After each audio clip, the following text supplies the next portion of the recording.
The ways that you can play the Pokemon games are so varied that you can't really say that there's a correct way to play them. With that being said, I've made it my mission to show you how to play them incorrectly. Today, I'll be playing Pokemon Violet as incorrectly as possible. Let's go over the rules. When entering an important battle, I must be using Pokemon that are weak to the type being used. When battling, I cannot use super effective moves and must use moves that are not very effective if available. To keep things as interesting and challenging as possible, I cannot go into the first attempt of any battle intentionally overleveled. Finally, no items in battle except for held items, of course. Now I am going to be writing the script as I undergo with the challenge, so I won't know what's going to happen next. Well, I will, but the me writing this won't, so the me you're listening to won't either?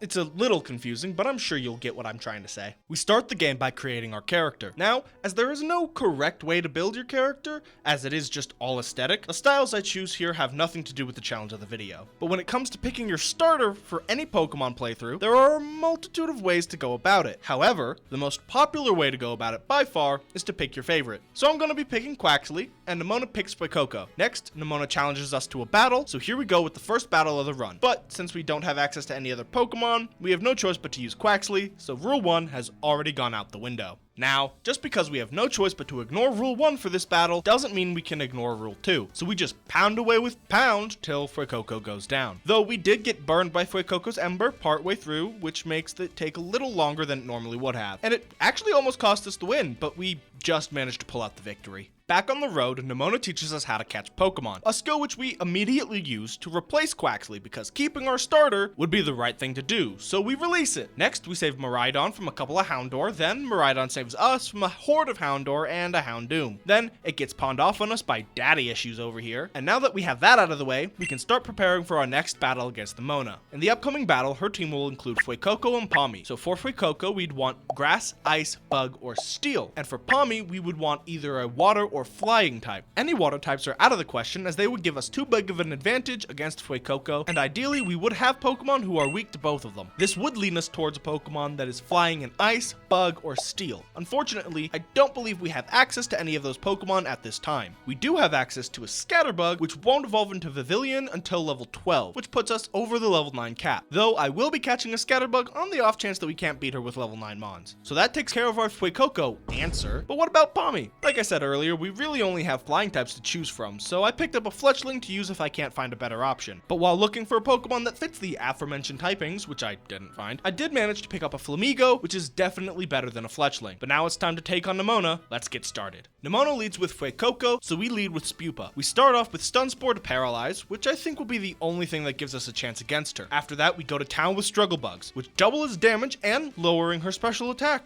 weakening her Ember. And honestly, we got really lucky with how often Fuecoco got fully paralyzed. Though, not lucky enough that we didn't pop our Oran Berry, but eventually Fuecoco does go down while we're still in the green. Next up is Pawmi, so we switch into Flamigo. Nemona terastallizes Pawmi, which stays electric, but that does mean it gets an extra stab boost to its electric attacks. Detect and Copycat aren't doing much, so I just pound away with Peck. But Pawmi's Thundershock does exactly half of our HP, popping our Oran Berry, and the next Peck procs Pawmi's static, paralyzing Flamigo, making it so that we don't outspeed the next turn, and we go down before we can get off another Peck. We send Spupa back in, who's just too slow and not bulky enough. We only get one Struggle Bug in before going down. Alright, we did better than I thought we would, so I'm gonna go see what moves I can teach Flamigo to give it a better chance against Pawmi for attempt 2.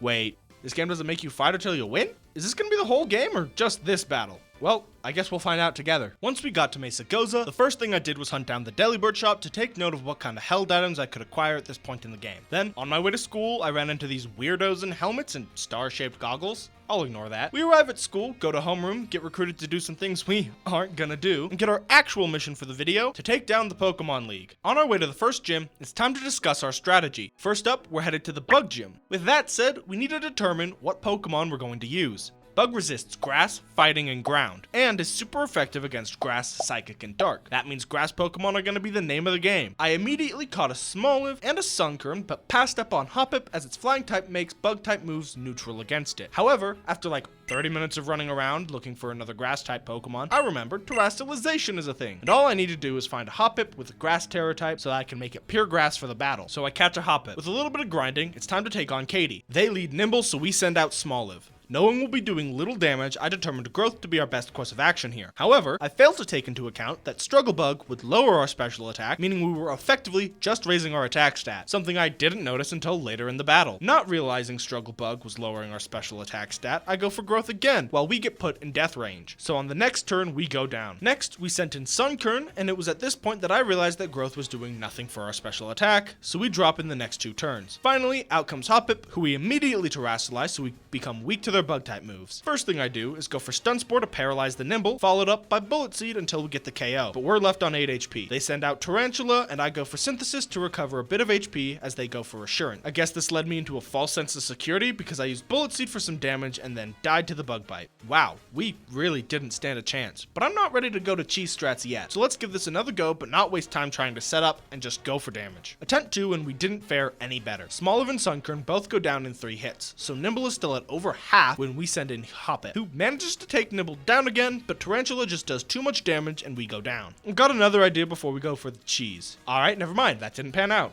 Cheese it is. I replace Hoppip's Stun Spore with Protect so we can try to Poison Stall this, but I'm not sure Hoppip has enough staying power to make this strat viable, but we're gonna give it a try. And I was right, which means all we have left to do is some grinding to increase our stats before we give this another attempt. We're gonna get our team to level 18 before we try again, which apparently is when Hoppip evolves into Skiploom, so that'll be a nice boost. Let's give this another go.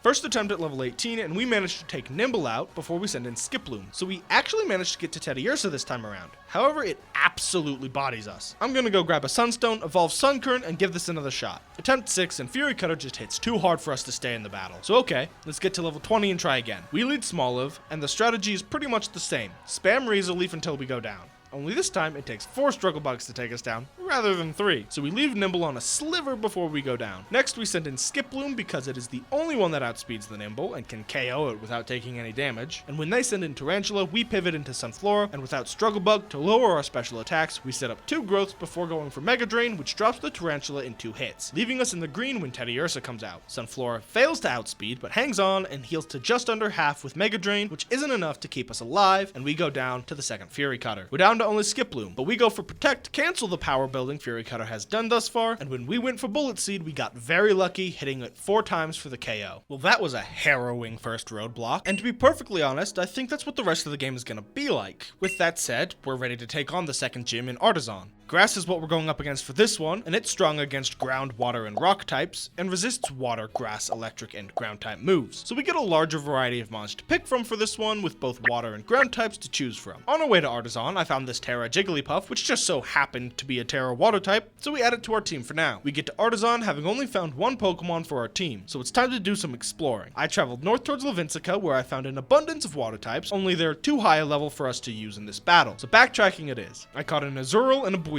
to round out our team, though I would like some more type diversity, so I'm gonna keep looking. I managed to find a Diglett in the area around Cortando, so that's getting put on our team, and after a hard conversation with Nimona about her stalking habits, we're ready to take on this gym. We start this battle leading with Marill, while they lead Petalil, and this is where I'll say I didn't really have a clear plan going into this battle. I lead with Bubble Beam while he landed Sleep Powder, which we saw coming, and so our Chesto Berry pops, waking us up. We have a repeat of turn 1, only this time we stay asleep. Here's where we see the cracks in the AI as it goes for Sleep Powder again, despite us already being asleep. We stay asleep for 2 turns, during which Petalil starts going for Mega Drain, healing back the damage we did to it. After waking up, I realize that their Mega Drain heals more damage than we deal, so I switch up my strategy and start going for Tail Whips to hopefully make it weak enough for Diglett to come in and finish it off. Unfortunately, I can only get 1 in before we're put back to sleep and finished off. I send in Diglett and go for Mudslap to try and prevent it from putting us to sleep again, but unfortunately our Bulldoze didn't do enough for that to matter, and we just went down. Lastly, I send in Wigglytuff and Terastallize into water, and immediately go for the attack, after which I realized I had Sing and probably could have tried to cheese the win with that. I managed to put Petalil to sleep long enough to take it down, but Smoliv comes in and we could never be so lucky as to land a second Sing, missing it 3 times in a row, giving Smoliv enough time to take us down. Well, that went about as well as expected, though I think I could do better with a more coherent strategy. Okay, so that did not go well. A combination of Bulldoze doing less than half even when they're at -4 defense, and terrible Sing luck, we didn't even get past Petalil this time. But I still have confidence in this strategy if we can get even slightly more luck. Next attempt, and it teased us with better luck, with Petalil missing the sleep powder, meaning it goes down to Diglett and Wigglytuff landing the first Sing on Smoliv, which it immediately wakes up from as luck begins to shift sides, with us missing Sing after Sing, and then landing crit after crit. Again, with a little more luck, I'm sure we can get further than this. But if we get to Sudowoodo and we can't bring it out on top, then I'm leveling up. Surprisingly, it actually only took us 2 more attempts to make it to Sudowoodo, who absolutely demolishes us. So we're gonna grab a few levels and try again. Level 20 and things go a lot better for us, but Sudowoodo is just too fast for us to stand a chance. I'll grab a few more levels and try again. Level 23 and Azumarill is now bulky enough to withstand both Petalil and Smoliv, making our showdown with Sudowoodo a 3v1. I sent in Diglett to Mud Slap and lower his accuracy so that when Azumarill comes back out, maybe he'll miss something. Azumarill comes out and he forgets how to battle? He starts going for Rock Throw instead of Trailblaze. That combined with some poor accuracy luck on their end, and we get him one attack away before Azumarill even goes down. This allows us to send in Wigglytuff and Water Pulse for the win. With that out of the way, it's time for Gym 3, but it's actually Nemona time. Level cap is 22, so we can't use any of the Pokemon we did for the previous gym. But we can use the Pokemon from the first gym. So I picked up Skiploom for Crocalor and grabbed a Fletchling from our box as well. I picked Skiploom over our other grass types because of its flying type. So at the very least, it doesn't resist Trapami. Another perk is that it's weak to Rockruff as well. Other than that, I went and caught a Corvisquire for Palmy, and now I would have used the Flamigo from our box, but its fighting type makes Rockruff neutral. And I had the idea to catch a Wingull, who would be 4 times weak to Palmy, but then it'll be resistant to Crocalor, so that idea quickly went out the window. First attempt, and that went better than expected. If it weren't for Corvisquire being fully paralyzed, I think we might have won that one. But it seems like you don't need to win the Nemona battles to move on. I was not expecting that. It's time to take on Iono. So let's talk team. Gym number 3 is an electric one. Electric is strong against water and flying, but resistant to flying and electric. I'm gonna grab a team of flying types and report back. Actually, 2 of the Pokemon I used for Nemona work great here. Fletchender and Corvisquire. For our third Pokemon, I'm gonna go grab a Wingull, who is 4 times weak to her electric attacks, and has flying moves for her Pokemon to resist. With that said, it is our first gym with 4 Pokemon, so I actually need to grab another Pokemon. And Flamigo works well here, so I took that out of the box as well. And that went horribly. We really didn't stand a chance. I'm not sure there are any real strategies we could use here that would give us an edge. This one really might just be level up enough to outperform. Before we go down that road though, I did give Fletchender Will-O-Wisp, and we're gonna see if a combination of Burn and Confusion can give Corvisquire enough time to set up and sweep. Alright, after the first attempt where we got it both confused and burned, I can comfortably say that the amount of luck we would need to successfully pull that strat off is astronomical. So leveling it is. And we'll try again at level 30. First attempt at level 30, and we were only 1 attack away from winning. So close. A few attempts later, and I've switched up the strategy. Instead of leading Pelipper, I lead Corvisquire so that I can save Pelipper to eat up the Intimidate from Luxio. We immediately go for the Terror to give our Pluck an extra oomph so that it's a 2-shot on the Watch Roll. We switch into Fletchender, and Iono goes for Bellibolt. The first thing we do is burn it with Will-O-Wisp to half the effectiveness of its Spark. Unfortunately, that doesn't do much for the survivability of Fletchender, as she runs Water Gun. Though she does decide to switch back to Spark, which paralyzes us, leaving Bellibolt in the yellow rather than the red when Fletchender goes down. We send Corvisquire back in to finish it off. Next up is Luxio, so to avoid Corvisquire getting hit by its Intimidate, I switch into Pelipper, which shockingly lives a Spark. So we get off 2 attacks instead of just 1, which was a pleasant surprise. But after the second Spark, Pelipper goes down. At this point, Corvisquire comes back and smacks it with 2 Plucks, and we're on to Mismagius. Shockingly, however, it outspeeds Corvisquire, so we go down before we can get an attack off. It was at this point that I thought the run was lost, but thanks to a well-timed miss from Mismagius' Charge Beam, Flamigo was able to take it down for the win. The next gym is water, and for some reason we're back down to 3 Pokemon. But regardless, it being water only puts fire-type Pokemon on the table. That means Fletchender is still on the table, baby. For the other Pokemon, I traveled north of Levincia to grab myself a Carkol and a Growlithe. Our first attempt actually went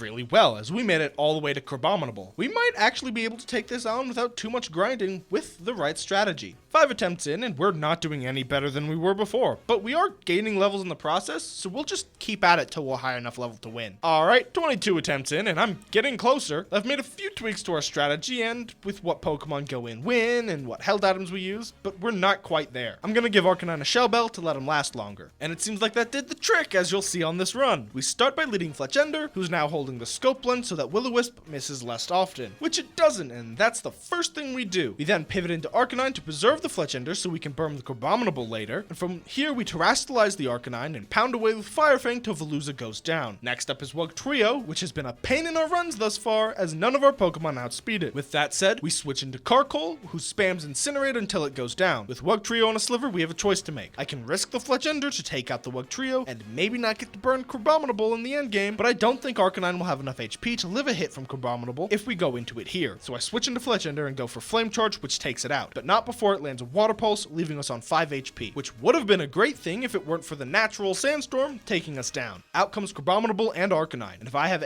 any hope of winning from this stage, we're gonna need to get very lucky with flinches and or misses. We go for Fire Fang and he lands a Crab Hammer. After that, I'm only 1 attack away from fainting while he's 2. It's looking like this is gonna be a loss when he goes for Slam and misses, allowing us to get another Fire Fang off to win the match. That was probably the most stressful gym thus far. It took us the most attempts, but was the furthest we got on a first attempt. I couldn't decide if I wanted to try and wait out the sandstorms, as we saw in that last attempt. It's why I didn't get to burn the Crabominable, which I'm not sure would have actually mattered considering how low we were by the end. But also, it boosted Carkol's special defense, and that was probably a heavy contributor to how long Carkol lasted against the Wugtrio. Anyway, moving on. It's time for everyone's favorite little guy, Larry, who actually puts us in a very interesting position because his gym is normal, which has no resistances and is super effective against nothing. I've spent a good amount of time racking my brain trying to figure out how I should build this team, how I could possibly build this team. And I've come to the conclusion, best way to build my team this time is to base it around the man's ace, Staraptor, as if he was a flying type trainer, which has actually given us the most options thus far, as flying is both super effective against and resistant to all the same types: bug, fighting, and grass. So we'll grab one of each of those and give this a try. First attempt went pretty well. I made it all the way to Staraptor before our last Pokemon went down, though I did forget to give my Pokemon items, so I'll do that, and I suspect this will go a lot better. Rocked up with items this time, and things did go a lot better. But Dunsparce paralyzing us with Glare seems to spell our doom in making us slower than it and Staraptor. Okay, never mind. Even if we're not paralyzed, we're slower than Staraptor. So I'm not going to worry too much about getting paralyzed and just prioritize damage. Well, we've come to the winning run, and as usual, we lead Jumpluff and Terrestrialize to give our Bullet Seed a little more power. We hit 5 times thanks to the loaded dice, but Kamala lived on a sliver and landed a Yong. Here I had a choice: stay in and fall asleep after taking out Kamala, effectively losing Jumpluff in the process, or preserve Jumpluff and switch one of our other Pokemon into a Slam. Well, considering that Slam has a fairly good chance to miss, I decided to switch. So out comes Flamigo, and he lands the Slam. Tragic. One wing attack to finish off the Kamala and level up Flamigo.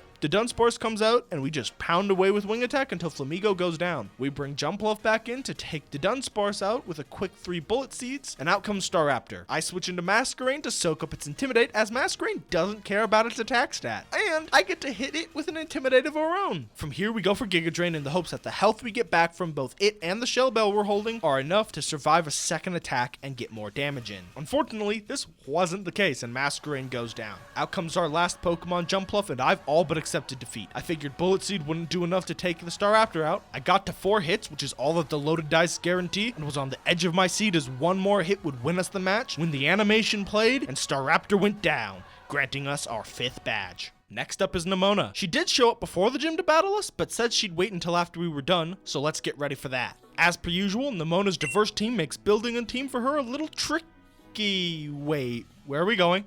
You're not gonna let me change my team? Well, I guess we don't have to worry about making a new team. Nemona leads Lycanroc and we lead Jumpluff, which is actually pretty convenient for us when it comes to the type matchups. She leads a Cellrock as we land a Leech Seed. Some Protect stalling later and Lycanroc goes down, at which point she brings out Goomy when I walk right into the tunnel painted on the wall, going for Bullet Seed, running right into Goomy's Sap Sipper. And Jumpluff goes down and out comes Flamigo, who kicks Goomy in the face to take it out. Pomo comes out and a single double kick almost takes it out, but it lives on a sliver and takes Flamigo out with a couple of sparks. Masquerain comes out to quickly deal with the Pomo, but not without getting paralyzed, leaving us as lambs to the slaughter for her Skeledirge. Gym 6 is up next, and it's Ghost, which is probably the most complicated gym for us so far. That would be because Ghost doesn't resist any of the types it's strong against. It's super effective against Psychic and itself, but resistant to Bug and Poison? So we'll need to find something that can boast both of those qualities. And with that, the team's complete. And it's gonna be interesting. Most of our Pokemon are stuck with non-stab moves with low power and use a stat that is lower. Luckily for us, it's a double battle, so we can supplement the empty attack slots with moves like Helping Hand. It's time to hop in. First attempt went very well. Well, aside from me realizing what a better lead would have been as soon as I began.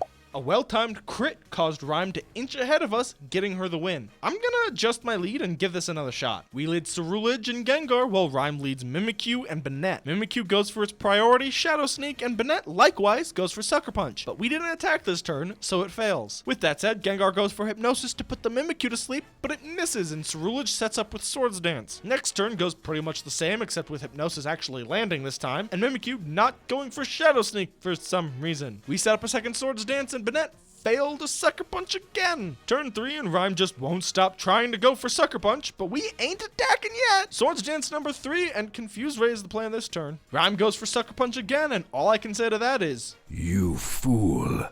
as Gengar used Curse on Mimikyu and Cerulege used Will-O-Wisp on Banette. With that, it's finally time to go on the offensive, when Mimikyu woke up and hit itself in confusion, breaking its own disguise. But hey, Banette finally got to land a Sucker Punch, and it'll be the only one as we double team into it, taking it down. Out comes Houndstone, and Mimikyu immediately went down. Houndstone vanished and Toxtricity hit the field, taking down Gengar, whose cursed body disabled its Hex. Houndstone then returns to the land of the living and takes down Cerulege. We send out Espathra and Rabsca. Toxtricity goes for Hyper Voice, which hits both as we double into it, but it lives. Espathra pounces on Toxtricity, killing it the same turn I went for Psych Up with Rabsca, trying to copy its stat boosts. So we copied Houndstone instead. Real lucky that it doesn't just fail. At the same time, Houndstone takes down Espathra, leaving us to a 1v1 that we have no hope of winning. Knowing Houndstone would go for Phantom Force, I took the opportunity to go for Revival Blessing, bringing back Gengar, and thanks to being slower than it, we were able to put it to sleep after it takes out Rabsca. This gives us the opportunity to confuse it and put a curse on it, and the next turn it woke up and vanished with Phantom Force, so we missed the Acid Spray. Things aren't looking good. All we can do to win is hope it hits itself on the return and try to put it back to sleep, which we do, and we're able to chip away at it until it goes down, and we get the win. While a long fight, that was surprisingly easy. It seems to me that we're at the point in the game where the types seem less important, and with a solid strategy, we can make it through relatively easily. Next up, we have the Psychic Gym, and the biggest challenge here is probably gonna be getting there without any of Koraidon's upgrades. But god damn it, we're gonna try. And after nearly 30 minutes of wandering around, we finally make it to Alfrenada. It's time to build our team for this battle. Psychic is strong against fighting and poison, and resists fighting in itself. This means most of our team is gonna be fighting types, but hey, Toxicroak is both, so there's that. I did think about grabbing a Swalot, but the only ones I could find on the map were above the 45 starting cap. Same with Gulpin. Balloon is on the team and is the only one with a Psychic move, and therefore the only one that can deal with Farigiraf, as its normal typing makes fighting type neutral. Though I guess we need to fight Nemona first. We don't exactly have a team prepped for this, but we'll give it our best shot regardless. She leads Lycanroc and we bring out Breloom. We put it to sleep with Spore and switch into Flamigo for some flying type resistant damage. We manage to get it to just above half health before it wakes up and hits us with a Rock Slide, flinching us. I attempt to go for Roost, at which point I get flinched again, preventing us from healing. Lycanroc outspeeds us, so at this point we either switch or go down. So we switch back into Breloom with the hopes of putting it back to sleep. But it triggers our Effect Spore, immediately poisoning itself. And for some reason, I still clicked Spore. But we flinched anyway, and it died to the poison, so I guess it didn't really matter what I clicked. Out comes Sliggoo, and we tried to put it to sleep with Spore, because once again, I forgot it had Sap Sipper, so we only made it stronger. Lucky for us, it went for Dragon Pulse. And seeing the writing on the wall, I just decided to let Breloom go down to get some damage in with Brick Break. But Breloom hung on with 1 HP, cause friendship shenanigans, so we get another attack in, taking the Sliggoo down. Never punished. Palmot comes in, and we go to put it to sleep, but it outspeeds us, taking us down before we get the chance. I bring in Flamigo, thinking it'll outspeed, but Palmot goes for Quick Attack, taking it down. Now I bring in Toxicroak, who only has 3 moves for some reason. They paralyze us with Spark, and we poison them with Toxic. We take it down, leaving us on 2 HP and leveling Toxicroak up. Knowing we won't outspeed anything while paralyzed, I decided to just let Toxicroak go down. When Skeledirge comes out, we bring in our last Pokemon Annihilate. I go for Focus Energy energy, hoping the increased crit chance will give us the edge I need to pull this off. And she goes for Torch Song, which does just under half, but also raises her special attack, so the next one will definitely kill. We go for Cross Chop and actually land the crit, but even still it only does half. One more Torch Song and we go down, losing to Nimona once again, which means we can finally take on the 7th gym. Right after I get Toxicroak a 4th move. Well, that didn't go nearly as well as I had hoped. We managed to put Farigiraf to sleep, but we missed Zen Headbutt, and they immediately woke up, though it triggered our effects pour, putting it back to sleep. But that didn't stop us from continuing to miss our attacks, and by the time we went down, we had missed 3 out of our 5 attacks. Miserable luck. We barely got past Farigiraf, only for Gardevoir to swiftly dispatch us. Alright, if I get a little better luck, I think I can squeeze this out. 10 attempts in, and I'm starting to question if we can do this as is. On most attempts, we don't even make it past Gardevoir, and when we do, Espathra just comes in and sweeps the rest of our team. We are leveling up in the process though, so if we threw ourselves at the battle long enough, we would win eventually, but that's no fun. So I made some item changes, a vitamin here, a nature mint there, and now it's time to try it again. Well, more than a dozen attempts and so many levels later, we finally did it. We start the battle like we always do. Breloom versus Farigiraf. We put him to sleep and hammer away with Zen Headbutt as it's the only move in our arsenal that Farigiraf resists. It did eventually wake up, but it missed its attack and we put it right back to sleep. The next time it woke up would be its last, as it landed its Zen Headbutt, triggering our effect spore, putting it back to sleep, and it goes down on the next turn. Out comes Gardevoir, and we send in Toxicroak to get the Toxic off before getting one shot. Then in comes Flamigo, and we use Detect between terrestrialized low sweeps to chip off a bit more damage with Toxic, and it goes down, only landing 1 hit. Next up is Espathra, and we bring in Annihilate. Now up until this point, I would try to stall out Espathra with Swagger, trying to get it to hit itself, but at this point, it's just giving it more opportunities to hit us. So spamming Cross Chop it is, and we just barely took it down before it could take us down. We're down to the final Pokemon. Out comes Florges. Annihilate gets one last Cross Chop off before going down, and it's a crit! Next out comes Flamigo, who uses Low Sweep and lowers Florges' speed, so Breloom can finish it off. But we get the flinch thanks to the King's Rock that Flamigo is holding, so Breloom doesn't even need to come back out, because another Low Sweep takes it down for the win. Oh, hey Rika, what's that? These gyms aren't giving me too much trouble?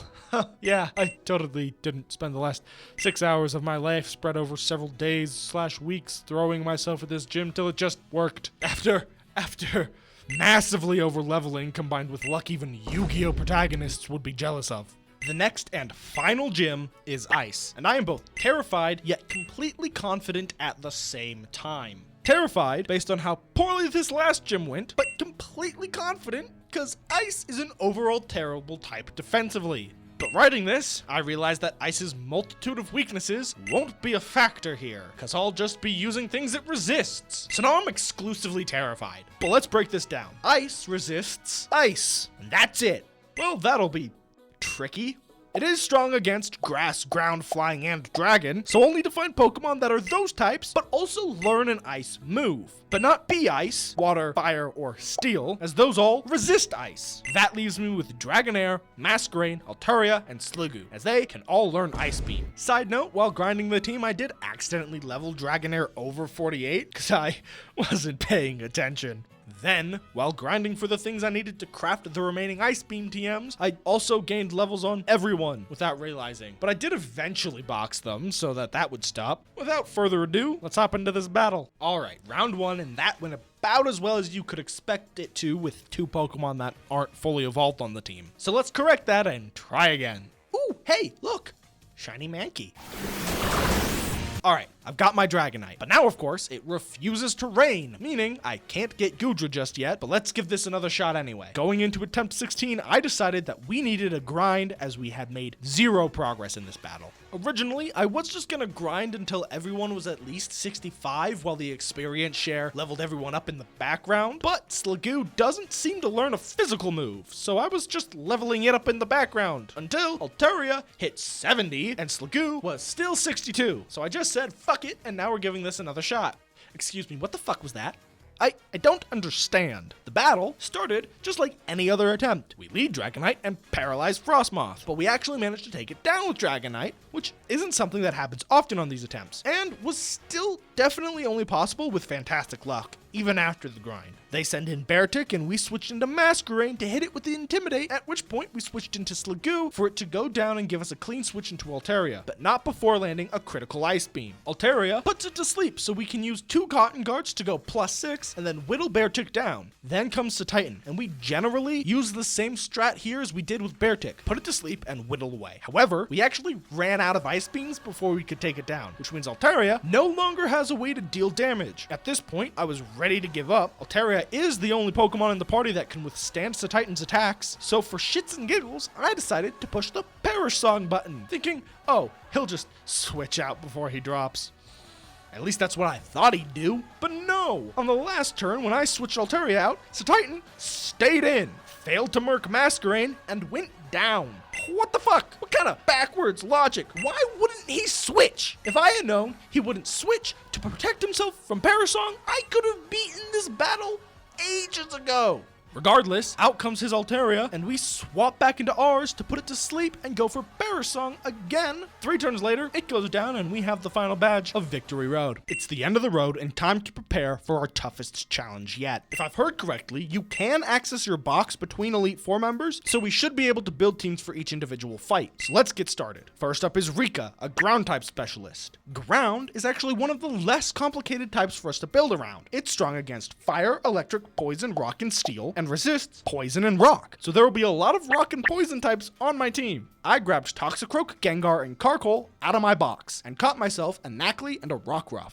Second is Poppy with steel types, which are strong against ice, rock, and fairy, while it resists normal, grass, ice, flying, psychic, bug, rock, dragon, steel, and fairy. So the team will need to be a mixture of rock, ice, and fairy Pokemon. To prevent myself from losing my mind, I figured I'd suspend the overleveling rule for the Pokemon that overlap between my teams. I'll be reusing the Knackley, and caught myself a Citadel, a Frigibax, a Floette, and finally, the Sylveon over by the fairy team Starbase. Next up is Larry, and as I alluded to the last time, this time he's a flying trainer. So I grabbed the same team I used against him last time. Well, except for Masquerain, because that bitch is level 69. So we have Jumpluff and Flamigo, and 3 more slots to fill. So I filled them with Breloom, Rabscut, and Sunflora. The final Elite Four member is Hassel with his Elite Four trope, Dragons. Dragon is only super effective on itself, while resisting fire, water, grass, and electric, which luckily for us, most dragon-type Pokemon learn moves for. Now, Ice doesn't resist dragons, so we can reuse Frigibax, but I can't yoink Dragonite, Sliggoo, or Altaria, because they're all over-leveled. So I went and caught a Gibble and a Bagon, as well as a Noibat and a Dreepy.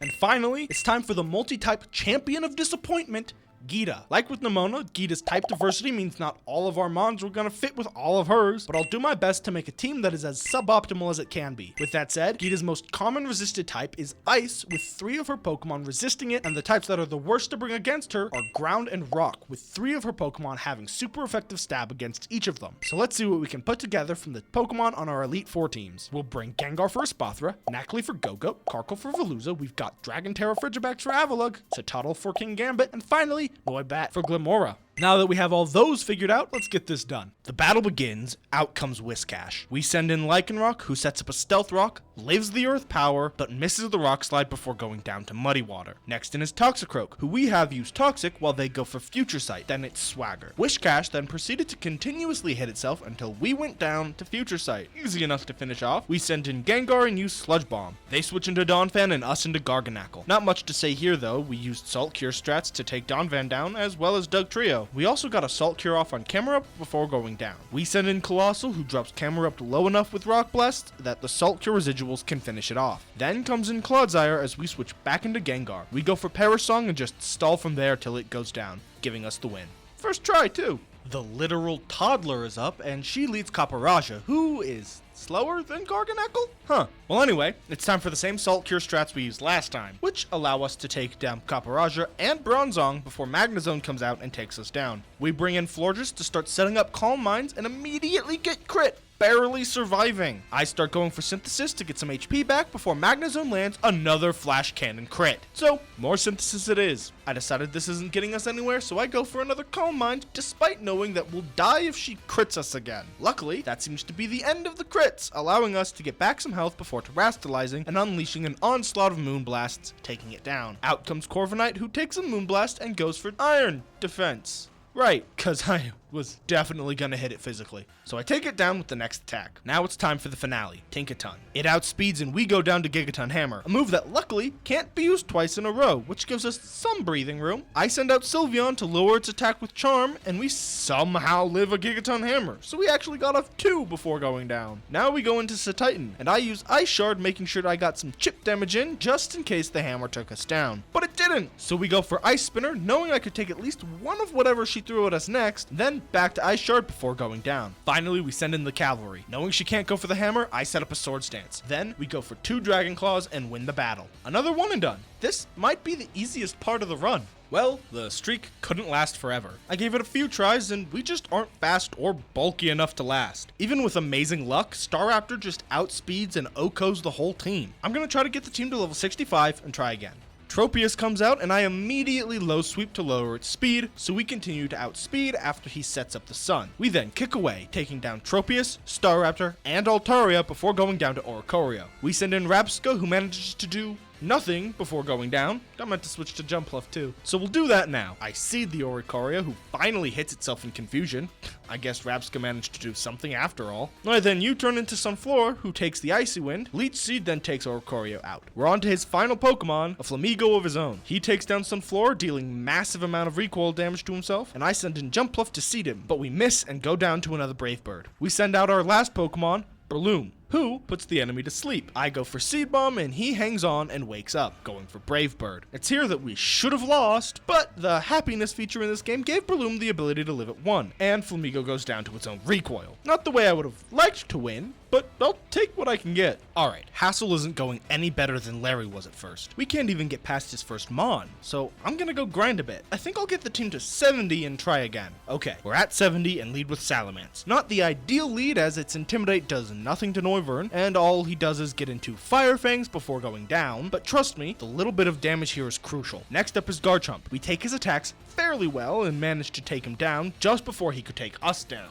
Hassel sends in Flapple, easily the most challenging Mon of the fight. Let me break down for you why. Flapple is grass in addition to dragon. This makes 3 of its 4 resistances 4 times resistances, and his other resistance neutral, meaning the only moves we can use on him are resisted 4 times. On top of this, the bitch has Leech Seed, which if he lands, he heals all damage we could possibly inflict in a single turn. And this is where most of our runs end, because we need to make sure that he never lands the seed. Luckily for us, however, Flapple is a physical attacker, so we go into Dragapult and burn him with Will-O-Wisp as he lands the seed. So we switched into Noivern and set up 2 double teams to increase our chances of Leech Seed missing. Bonus, Dragon Rush is his only dragon attack and also has less than 100% accuracy, so our increased evasion is working for us on 2 fronts. Then it's all about whittling it down with Water Pulse. It gets confused eventually, and that does speed things up a bit, so that was nice. And with that out of the way, Dragalge is up. I stay in to maintain my evasion boosts and get hit with a Dragon Pulse crit that leaves us on a sliver. But thanks to our increased evasion, we managed to get a couple more attacks in before going down. We send Garchomp back in to get off 1 more attack before it goes down as well. And it's a crit!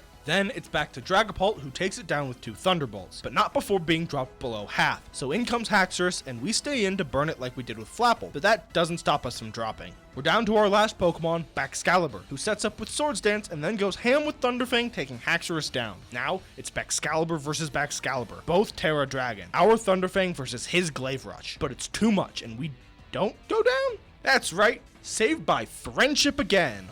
Also, the fact that he used Glaive Rush means our next attack is gonna do double damage. So, he lived. Well, there's that. Gonna have to give this a few more tries, maybe grab a level or 2 and... Wait, what? You lived? How did you live? 1 more Thunderfang and we clear out Hassel for the win.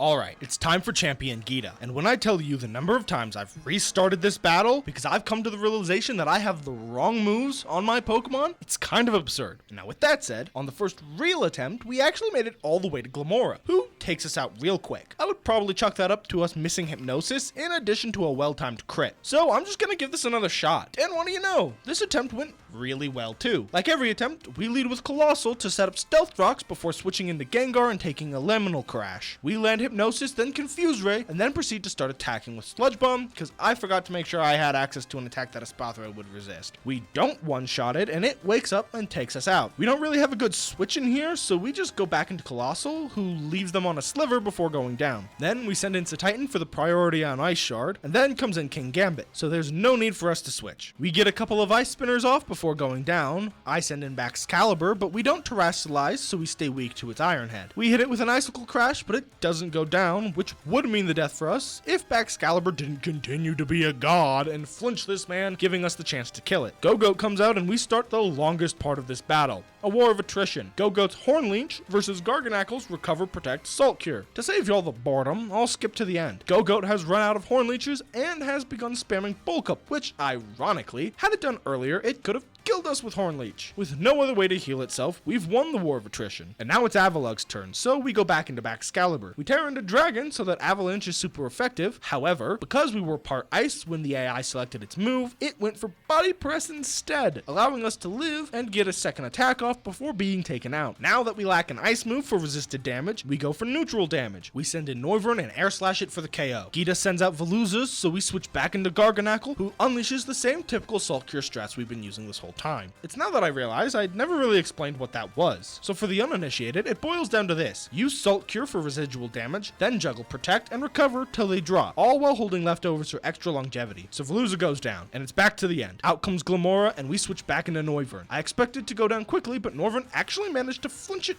twice and get it down to red before going down, allowing Garganacle to come in and use Salt Cure, which it lives, but we live the Earth Power, and it goes down to the residual. Well, that was incredibly easy, but with that, we finally completed the run. Is what I would say if we didn't have one more battle with Nemona to take care of. As per usual, Nemona's team is teaming with different types, meaning we're gonna have to have multiple types as well, meaning not everything in this fight will be perfect, but I'll give it my best shot. I just hope this isn't a one and done if we lose like the rest of them. Guess I should probably save before the fight, huh? Anyways, the four most common resisted types with 3 resistances each are Fire, Grass, Bug, and Steel. More importantly than resistances, however, are the types that are weakest to her team, which is significantly more diverse. The only type that 3 of her Pokemon are strong against is Ice, and the rest are 2 or less. And you know what the most frustrating part of this whole thing is? She has a Dunsparce, who's normal, and has no resistances and is super effective against nothing. Though, it does have some non-normal moves, so I guess we'll work with that. So that's another point for all the dragon type things, and I guess we're throwing ground into the mix now too. But hey, that means Rock and Steel are now tied with Ice for the 3 super effective, so we should bring a good chunk of Rock and Steel mons. Side note, the level cap is 66. I'll try to build my team from what's in my box to save myself some time, but I won't be using mons that are already above the cap. Also, I won't be recatching lower leveled versions of these mons so that I can use them, in the spirit of me being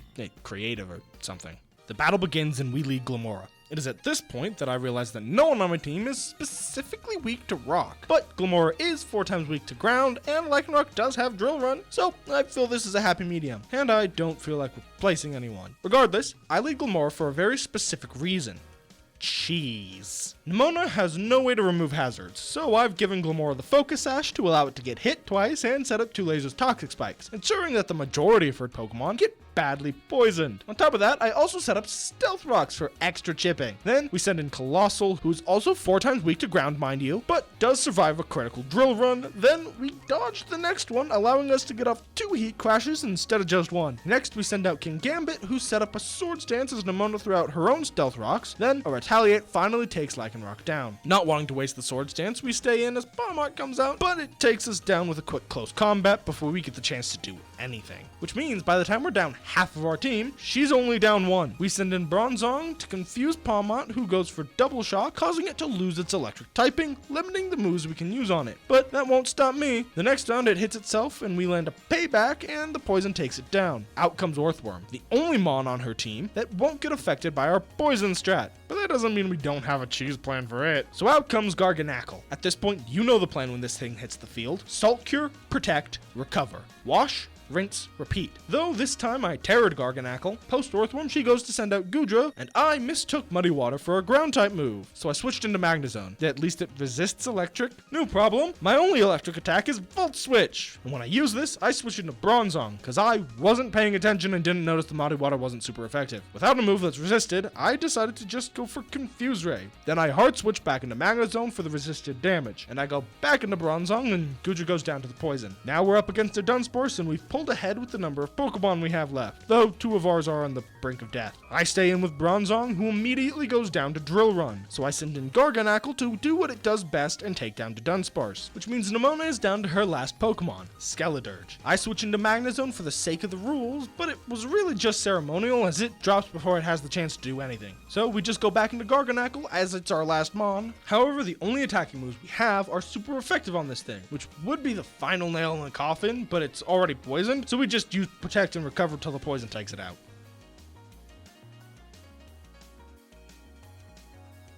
Stop. Outro time. That run was honestly frustrating at times, obviously. There's no good way, easy way to play through a game incorrectly. But it was also a lot of fun. Just the different ways, the coming up with the different strategies that I could use to overcome the challenge in front of me when the answer wasn't just over level. And if you stayed this far to the end, I want to say thank you most certainly for watching. I hope you enjoyed the content, the product put in front of you. I hope that you like, comment, and subscribe. And for the comment, why don't we say what kind of challenges, what challenge runs would you like to see from me? That being said, I do have plans for the next run, and that is gonna be a solo run with Drapion. But on top of that, now that this is over, I'm hoping to get back into streaming a bit. So on this channel, I'm gonna be doing a Pokemon Genlock, double battles only, hardcore. And by hardcore, I mean no matter where I lose, if I white out, I'm going back to Gen 1. So say I lose in fucking Striaton City, first gym Gen 5, back to Brock, for updates on streams and other content creation. Be sure to follow me on Twitter, Facebook. I have a Facebook page if that's where you're at, Instagram, or Blue Sky. Links in the description. So until further ado, this is Fresto signing out.